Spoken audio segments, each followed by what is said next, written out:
Oke, kita mulai ya. Assalamualaikum warahmatullahi wabarakatuh. Selamat pagi semuanya. Ya, ini sudah masuk semua ya teman-temannya ya. Oh, kurang satu orang. Oke, kita tunggu dulu sebentar ya. Coba dihubungi temannya yang belum masuk.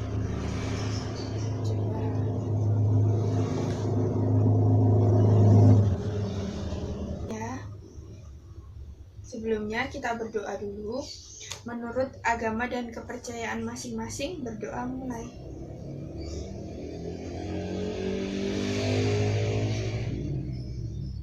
Selesai. Ya. Oke, sekarang Ibu absen dulu ya semuanya.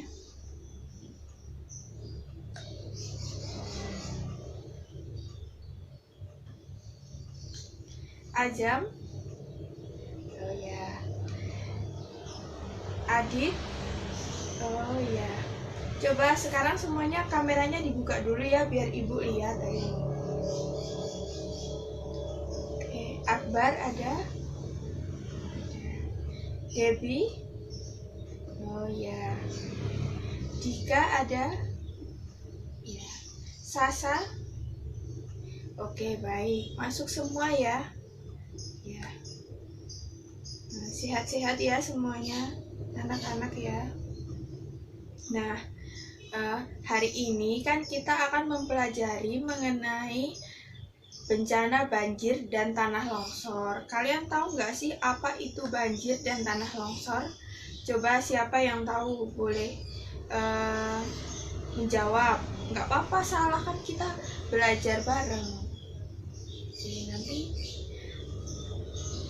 siapa ayo yang mau mencoba menjawab, atau Ibu tunjuk kalau nggak mau menjawab. Oh iya, Mbak Sasa mau menjawab. Oke, silahkan. Iya benar. Ya.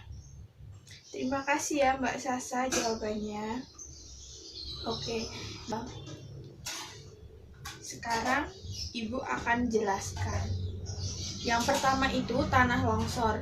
Nah, merupakan perpindahan material pembentuk lereng yang berupa batuan atau bahan rombakan atau tanah ataupun material campuran dari semua itu yang bergerak ke bawah atau keluar lereng. Nah, terjadilah longsor. Itu biasanya terjadi di seperti pegunungan kayak gitu ya anak-anak. Nah, jenis-jenis tanah longsor itu ada beberapa macam. Yang pertama itu ada longsor translasi. Nah, longsor translasi itu merupakan bergeraknya tanah dan batuan pada bidang gelincir berbentuk rata atau menggelombang landai. Yang kedua itu ada pergerakan blok. Pergerakan blok itu merupakan bergeraknya massa tanah dan batuan pada bidang gelincir berbentuk cekung. Yang ketiga itu ada longsor rotasi. Longsor rotasi itu merupakan perpindahan batuan yang bergerak pada bidang gelincir berbentuk rata. Kemudian yang keempat itu ada jenis longsor runtuhan batu. Runtuhan batu terjadi saat sejumlah besar batuan atau material bergerak ke bawah dengan cara jatuh bebas. Bila terjadi pada lereng yang terjal hingga menggantung, terutama di daerah pantai. Nah, daerah pinggir pantai itu kan biasanya ada kayak tebing gitu. Kemudian yang kelima itu ada rayapan tanah. Rayapan tanah merupakan jenis tanah longsor yang bergerak lambat. Kemudian yang terakhir, yang keenam, itu ada aliran bahan rombakan. Terjadi saat tanah itu bergerak karena dorongan air. Kecepatan aliran sangat tergantung pada kemiringan lereng, volume dan tekanan air, juga jenis materialnya, gitu ya. Nah, kalau untuk penyebab tanah longsor itu ada beberapa penyebabnya, seperti hujan, terus lerengnya yang terjal, kemudian karena tanah yang kurang padat dan tebal itu juga bisa, kemudian batuan yang kurang kuat, jenis tata lahan, kemudian karena getaran itu juga bisa, terus susut muka air danau atau bendungan itu juga bisa, adanya beban tambahan, terus terjadinya pengikisan, dan ini yang paling sering terjadi yaitu penggundulan hutan. Nah, jika terjadi longsor, apa yang bisa dilakukan? Nah, di sini kita akan mempelajari mitigasi bencana tanah longsor. Nah, di sini kita akan mempelajari mitigasi bencana tanah longsor. Mitigasi bencana tanah longsor itu ada tindakan sebelum terjadi longsor, kemudian tindakan ketika terjadi longsor, dan tindakan setelah terjadi longsor. Yang pertama, kita akan membahas tindakan sebelum terjadi longsor dulu. Tindakan sebelum terjadi longsor, yang pertama itu lakukan pemetaan daerah tempat tinggal. Kemudian yang kedua, lakukan langkah-langkah pengurangan resiko longsor. Yang ketiga, pelajari tanda-tanda terjadinya longsor. Dan yang keempat, masyarakat yang berada di daerah rawan longsor harus melakukan patroli secara bergantian. Kemudian ada tindakan ketika terjadi longsor. Yang pertama, segera menyelamatkan diri dengan cara keluar dari daerah longsor atau aliran reruntuhan atau puing ke area yang lebih stabil. Kemudian yang kedua, apabila tidak memungkinkan untuk melarikan diri, segera meringkuk dan melindungi kepala Anda dengan tangan, seperti ini ya misalnya ya. Kemudian yang ketiga, segera menuju tempat berkumpul sementara. Kemudian tindakan setelah terjadi longsor. Nah, itu yang pertama, tetap berada pada lokasi pengungsian.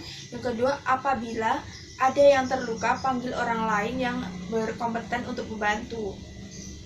Persiapkan diri terhadap longsor susulan, update terus informasi melalui radio atau media komunikasi apapun, kan sekarang sudah cepat ya kita bisa memperoleh informasi seperti itu.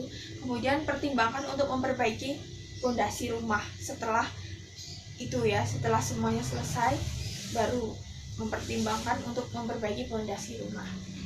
Nah, seperti itu materi tanah longsor. Kita lanjut ke bencana banjir ya. Nah,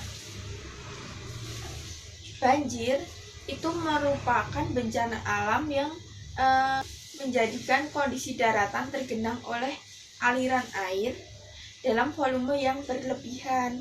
Nah, banjir ini disebabkan oleh kondisi alam yang statis seperti geografis, topografi, dan geometri alur sungai. Nah, jenis-jenis banjir itu ada beberapa. Yang pertama itu ada banjir air biasa, yaitu banjir yang disebabkan oleh meluapnya air yang berasal dari sungai, danau, parit, atau selokan yang menggenang di wilayah sekitar. Kemudian lagi ada banjir aerob. Nah, genangan aerob itu genangan air yang terjadi di kawasan pesisir akibat pasang surut air laut. Biasanya ini terjadi di pinggir pantai ya. Kemudian ada banjir bandang. Nah, banjir bandang merupakan jenis banjir yang sangat berbahaya karena ketika banjir bandang terjadi, air bercampur dengan material lain seperti lumpur, bebatuan, dan batang pohon. Itu dapat menciptakan kerusakan parah pada daerah-daerah yang dilewatinya. Ini tuh contohnya kayak yang terjadi di Aceh ya, yang pernah terjadi di Aceh itu. Kemudian ada banjir lahar dingin. Banjir lahar dingin itu merupakan material letusan gunung api berupa abu, kerikil, pasir, dan bebatuan yang tersapu air hujan di bagian hulu dan turun melalui lereng gunung atau sungai-sungai. Nah, penyebab banjir ini apa aja sih, Bu? Gitu ya. Yang pertama itu ada karena topografi daerah. Kemudian ada intensitas curah hujan. Kemudian ada daerah resapan air, aliran sungai, dan kondisi hujan serta sistem tata kelola ya. Nah, tindakan sebelum terjadi banjir itu ada pantau berita atau informasi terbaru seputar banjir dan ramalan cuaca. Kemudian ketahui tanda-tanda dan peringatan yang berhubungan dengan banjir seperti siaga 1, siaga 2, siaga 3 sampai siaga 4, dan langkah-langkah apa yang harus dilakukan. Kemudian simpan berbagai dokumen penting di tempat yang aman dan tahan air. Ketahui kebutuhan-kebutuhan khusus anggota keluarga dan tetangga apabila banjir terjadi. Kemudian tindakan ketika terjadi banjir itu apa aja? Yang pertama, segera menuju tempat aman yang telah ditentukan aparat berwenang atau cari lokasi yang lebih tinggi. Cabut atau matikan alat-alat yang masih tersambung dengan listrik. Kemudian waspada terhadap arus bawah, saluran air, kubangan, dan tempat-tempat lain yang tergenang air. Seperti itu tindakan ketika terjadi banjir. Lalu tindakan apa yang bisa kita lakukan ketika setelah terjadi banjir? Nah, itu seperti hindari genangan air jika masih ada ya, karena itu sangat berbahaya jika ada setrum listrik di situ. Kemudian dengarkan berita atau cari informasi mengenai kondisi air serta di mana mendapatkan bantuan. Kemudian hindari lokasi yang masih terkena bencana kecuali jika pihak yang berwenang membutuhkan sukarelawan. Seperti itu materi mengenai bencana banjir dan tanah longsor. Apakah ada yang ingin bertanya? Silakan, ayo.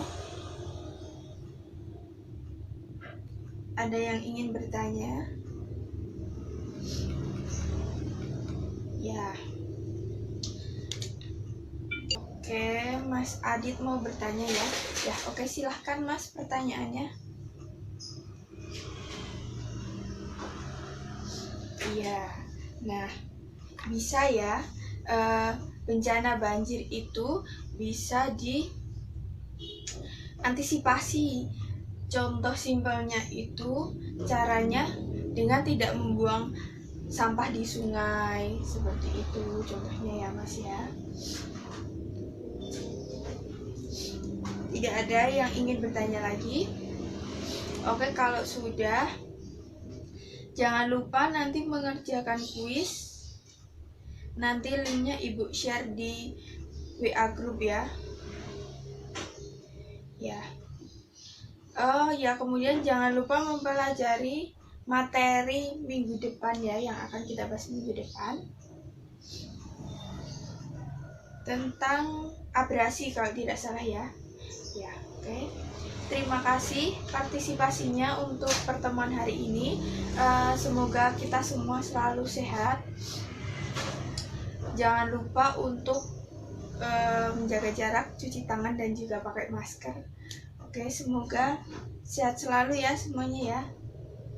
Oke, kita tutup dulu pembelajaran hari ini dengan berdoa. Berdoa mulai.